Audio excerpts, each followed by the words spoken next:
Geovias. Não sei se vocês se lembram, em 2010 nós tivemos algumas ocorrências na cidade por vazamento de gás, não sei se vocês se lembram.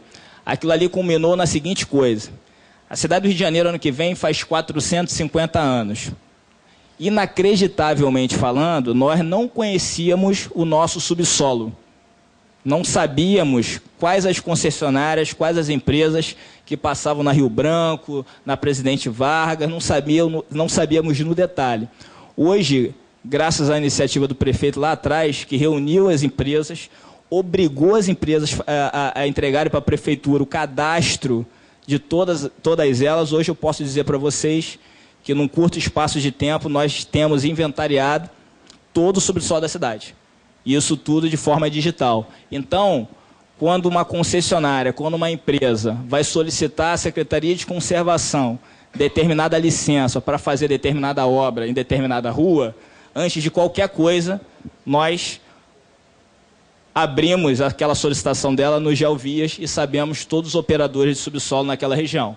Autorizamos, não autorizamos, enfim, com isso conseguimos minimizar os problemas existentes na cidade. Também, quando quiserem observar lá o programa, o software, é muito interessante. Aí tem um exemplo aí do programa, trouxe só uma imagem, tá?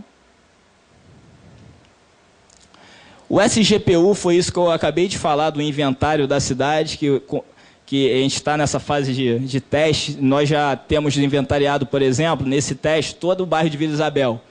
A gente está obrigando a empresa a fazer determinadas entregas para validar o sistema. Então, hoje, como eu disse antes, a gente quer ir na linha de ações preventivas na cidade. Não podemos ser tão reativos. Enfim, em cima de todas aquelas variáveis que eu disse, principalmente do piso da cidade, a intenção é colocar um algoritmo verdadeiramente capaz. Monumentos. Temos alguns monumentos, né, diversos monumentos. Temos aí, por exemplo, a revitalização do Arcos da Lapa. Temos aí, por exemplo, a entrega que a gente vai fazer em dezembro daquela trágica ocorrência na escola de Realengo, Tássio da Silveira, da chacina daquelas crianças, que a artista, de forma muito sublime, conseguiu materializar, né, aquelas crianças. Foi uma solicitação da Associação dos Pais delas, é uma entrega que a gente vai fazer mês que vem. Coloquei alguns exemplos, mas infelizmente, né, nós temos diversas ações ainda de vandalismo nos monumentos da cidade. Hoje o Rio de Janeiro, até por ter sido capital da República, é a cidade no Brasil que mais possui monumentos. Então a gente gasta aproximadamente com a manutenção deles, aproximadamente 2,5 milhões dessa manutenção, de limpeza constante. Mas qualquer vandalismo, ali ó, há um contrato anual de 1 milhão para serviço de limpeza e pintura de monumento, outro contrato anual de 1,5 milhão de serviço de limpeza e pintura, substituições de peças. Mas alguns vandalismos, furtos a esses monumentos, a gente tem que encomendar determinada peça a determinado artista, isso é muito caro. Então, vou citar um exemplo aqui, eu não lembro exatamente qual foi o monumento, que só uma peça custou 1 milhão. Só uma peça. Então, hoje algumas câmeras do centro de operações estão voltadas até para esse monumento, para a gente preservar, acionar o órgão competente, que no caso não é responsabilidade da prefeitura nesse caso, é uma ação de segurança. Mas, enfim, a gente tenta preservar muito a história da cidade. A cidade do Rio de Janeiro tem muita história para contar. Ali, ó, Monumento Zumbi dos Palmares, Praça 15, de autoria de João Figueiredo Lima, com instalação do engenheiro Humberto Moura. Isso aqui são os mais visados, tá? Mais ocorrência. Painel de mosaico, São Conrado, Noel Rosa em Vila Isabel, Lima Barreto no centro, Luiz Camões no centro, Morada da Glória, Bica do Monteiro, Grande Quadrado Vermelho, Retângulo de Vazar, são os mais vandalizados, infelizmente. Então, hoje, na cidade do Rio de Janeiro, a gente sente que a gente vem passando por uma mudança de comportamento. Né? Eu não gosto muito de algumas comparações, mas alguns jornalistas, quando comparam o Rio de Janeiro com a Europa, algumas cidades da Europa, eu não gosto de fazer essa comparação, porque nós temos alguns aninhos de vida, nós temos um pouquinho mais de 500 anos de existência, o Brasil, no caso. Né? E o continente velho, né, tem esse apelido até por ser velho. Né? Então, a gente está no outro momento cultural, mas a gente vem sentindo a transformação, a mudança de comportamento. Até nas denúncias feitas pelo 1746, até nas denúncias feitas pelo Disque Denúncia, enfim, a gente sente essa mudança. Então o cidadão acaba sendo o maior fiscal do poder público, isso que é interessante mencionar. São aqueles exemplos de demolições, vou passando só algumas fotos, né?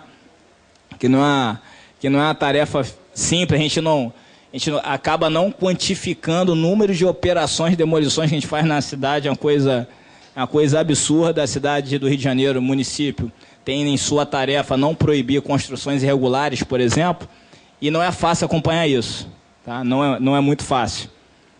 A gente está até tentando uma metodologia via satélite lá, que a gente também está testando, enfim, vamos ver.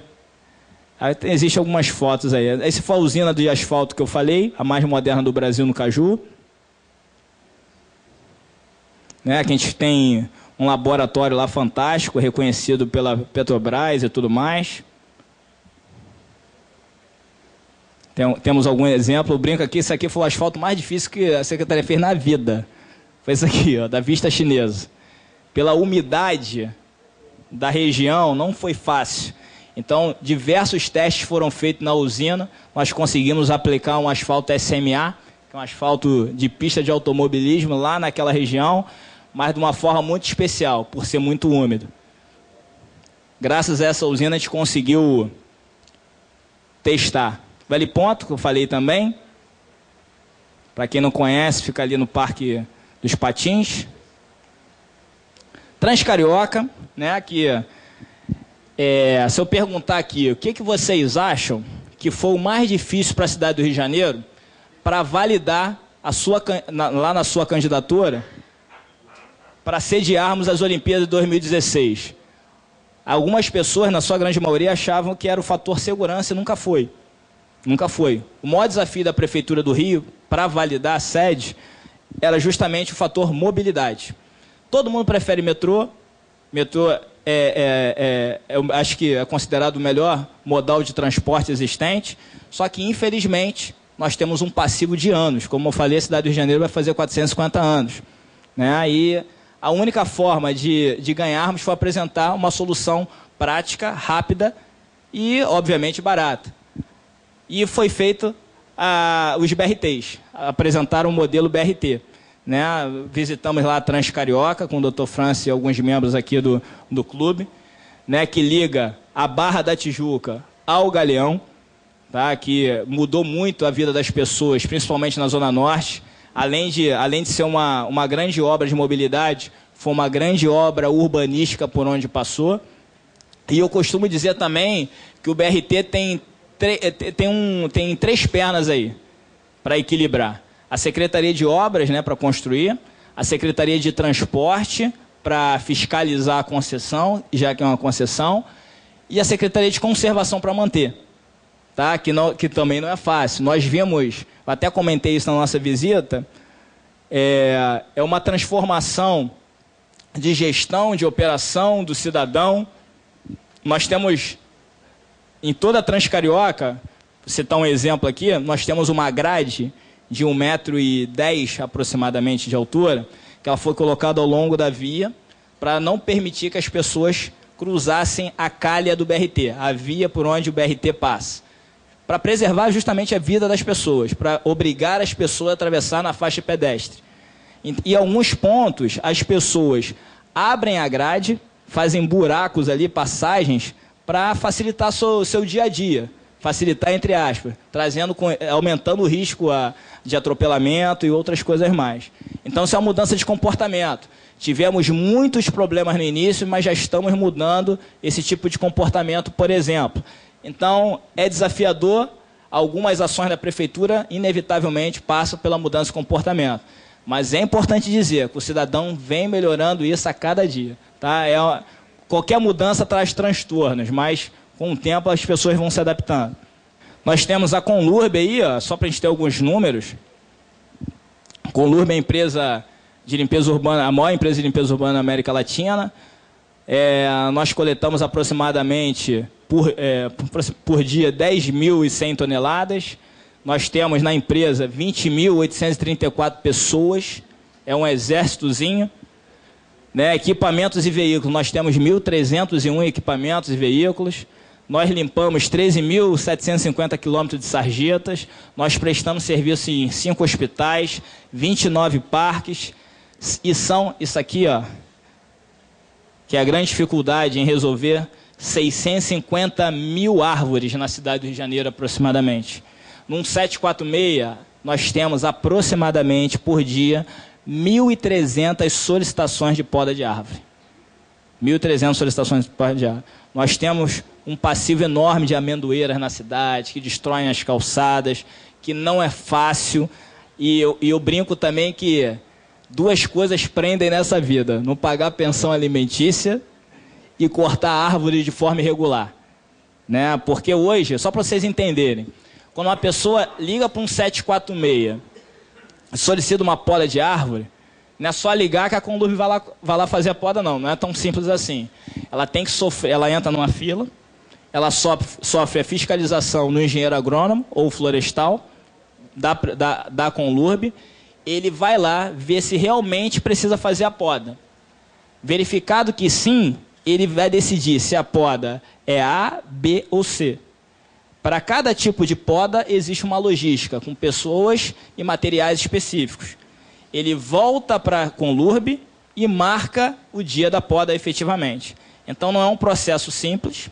Tá? Nesse meio do caminho, nós temos uma conversa, a gente vem dialogando muito com a Light, como melhorar isso, porque em alguns casos nós temos cabeamento energizados, que a Conlurb não pode cortar sem a operação da Light, não pode podar sem a operação da Light de isolamento daquele trecho.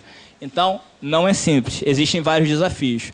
É importante dizer que a gente não pode deixar que os problemas do dia a dia se tornem paisagem. É isso que a gente marca lá. Não pode, aquilo ali não tem solução, deixa para lá. Não é isso. Essa não é a doutrina desse governo. O prefeito Eduardo Paes, para quem conhece mais de perto, é uma pessoa extremamente exigente, não permite que os seus secretários deixem que os problemas do dia a dia se tornem paisagem. E essa é a nossa vida. Não pode deixar isso acontecer. Bem, Defesa Civil. Né, em 2010, nós tivemos uma chuva na cidade de grande volume. E eu lembro perfeitamente, eu estava com o prefeito nesse dia, que nesse dia nós tínhamos que tomar algumas decisões que impactariam a cidade, e nós fomos aqui para o prédio do Detran, onde funcionava a Sete Rio, o centro de monitoramento da Sete Rio. Nós tínhamos naquele dia apenas de 10 a 15 câmeras funcionando. 10 a 15 câmeras funcionando em toda a cidade, onde nós tínhamos que visualizar algumas coisas e não conseguimos observar nada. Foi nesse dia que o prefeito falou assim: vou fazer um centro de operações na cidade do Rio de Janeiro. Tá? E graças a esse volume, o prefeito entendeu que a cidade tinha que ser mais preparada, tinha que ter uma maior resiliência, tinha que ter resposta a essas ocorrências.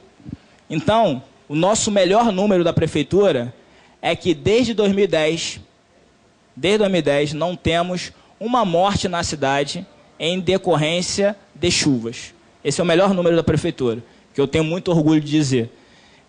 Para isso, nós temos 103 comunidades com sistema de alerta e sirenes e alarmes. Nós temos 165 sirenes distribuídas na cidade. Nós temos 7.000 agentes comunitários formados, 194 pontos de apoio, 61.577 cariocas cadastrados para receber o SMS. Eu não sei se o Thiago distribuiu uma revista, tá aí fora, depois vai distribuir. Tem um número ali que é muito legal cadastrar, que qualquer informação que pode resultar algum grande impacto na cidade, você recebe essa informação por SMS no celular. É barato, é de graça e você fica informado. Nós temos 4.980 alunos de 150 turmas formadas pelo projeto Defesa Civil nas escolas, que é um projeto em parceria com a Secretaria de Educação. Os nossos maiores multiplicadores de conhecimento são as crianças. Então a gente vê muito resultado nas crianças que moram nessas comunidades, que apresentam essa sirene, enfim. Esse é o nosso melhor número. Nós temos, ainda completando algumas informações que eu falei antes, simulados em escolas, simulados nas comunidades. Nós temos diversos pluviômetros distribuídos na cidade. Enfim, a cidade do Rio de Janeiro teve uma pesquisa que saiu, se eu não me engano, foi na Times ano passado, que a cidade do Rio de Janeiro é a cidade, a terceira cidade ou a segunda cidade que pode receber grande volume de chuva nos próximos 30 anos. Ou seja, nossas características vão para esse sentido, em recebermos grande volume de chuva. Ou seja, temos que nos preparar. E a cidade de Janeiro não estava preparada e hoje eu tenho orgulho de dizer que estamos evoluindo a cada dia nesse conceito. Rio Luz, que eu falei agora, da taxa de iluminação pública, que eu acabei de dizer, que a gente vê grande retorno nessa taxa que pagamos lá na nossa conta de energia. E, por fim, em 30 minutos, acho que eu passei só um pouquinho, doutor França, que eu sou militar, eu obedeço ordens. Então, nos 30 minutos concedidos aqui, acelerando só um pouquinho, eu acho que eu consegui passar muito rapidamente os direcionamentos da secretaria, tá bom? Muito obrigado e abro aqui a... Vamos iniciar, então, por gentileza. Conselheiro Manuel Lapa, depois conselheiro Paulo Lima. Conselheiro vice-presidente Fernando Siqueira. Vamos anotar? Manuel Lapa, Paulo Lima, na ordem. Não, antes do Estelberto eu escrevi. Não, foi ele. Paulo Lima, depois. Foi o Fernando Siqueira, depois o Torinho, Estelberto, Latigê, o César e o nosso Sérgio Velho, que de velho não tem nada, só o nome. Então vamos começar, doutor Manuel Lapa. Boa noite, secretário. Boa noite. Boa noite, colegas. Está desligado, né? Eu gostaria de, em primeiro lugar, de declarar que eu considero que a criação da Secretaria de Conservação foi um aspecto extremamente positivo dessa administração, já vista que colocou-se no mesmo plano a conservação e manutenção, vamos dizer assim, e a área de obras. Nós temos, tão importante quanto realizar obras, nós temos que conservar a cidade.